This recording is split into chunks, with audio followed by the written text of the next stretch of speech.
என்னடா இது முறுக்கு மாதிரி வளையமாக இருக்குதே, இது என்னன்னு நீங்கள் கேட்கலாம். இதுதான் ஏசிக்கு போடுற காப்பர் பைப்பு. இன்றைக்கி நாங்கள் எங்கே போகிறோன்னா ஏசிக்கு பைப்லைன் போட தான். போன உடனே ரோலெல்லாம் பிரித்து வச்சு பைப்பை ஸ்ட்ரைட் பண்ணி ஃபோம் போட ஸ்டார்ட் பண்ணிட்டோம். இதில் ரொம்ப முக்கியமானது இந்த பைப்பு பிஞ்சாகாமல் தள்ளுறது தான். மொத்தம் நாங்கள் சேர்ந்து 3 பேர் சேர்ந்து கொஞ்சம் கொஞ்சமாக பயந்து தள்ளிகிட்டு இருந்தோம். டெக்னீஷியன்ஸ், இது வரைக்கும் நீங்கள் எவ்வளோ நாள் பைப் லென்த்து எவ்வளோ போட்டிருக்கீங்க, இது வரைக்கும் ஒரே நாள் எவ்வளோ லென்த்து போட்டிருக்கீங்கன்றத மறக்காமல் அப்படியே கமெண்ட் பாக்ஸில் கமெண்ட் பண்ணிவிடுங்க. சில பேர் ஏசி வேலைன்னா ஈஸியாக இருக்கும் அப்படின்னு நினச்சிட்ருக்காங்க. அப்படிலாம் எதுவுமே இல்லை. இந்த வேலையில் ரொம்ப எந்த அளவுக்கு ஒர்க் இருக்கோ அந்தளவுக்கு ரிஸ்க்கும் இருக்குது.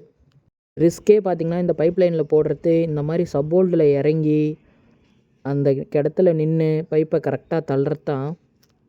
காய்ஸ், இந்த பைப் லைன் போடுறது பார்த்திங்கன்னா ஈஸி இல்லை. இந்த பைப்பை நம்ம போடும்போது பிஞ்சாகாமல் தள்ளணும். இதுதான் இதில் இருக்கிற பெரிய ஒரு கான்செப்டே. சைட் ஒர்க்கை பொறுத்த வரைக்கும் காய்ஸ் இப்படி தான் ஏறணும், இப்படி தான் இறங்கணும். ஏசி ஒர்க்கை பொறுத்த வரைக்கும் பைப் லைன் போடணுன்னா உண்மையாக இப்படி தான் இறங்கணும். ரொம்ப கஷ்டம்தான் காய்ஸ் பைப் லைன் போடுற வரைக்கும். சில பேர் ஏசி ஒர்க் ஈஸின்னு நினச்சிட்ருக்காங்க.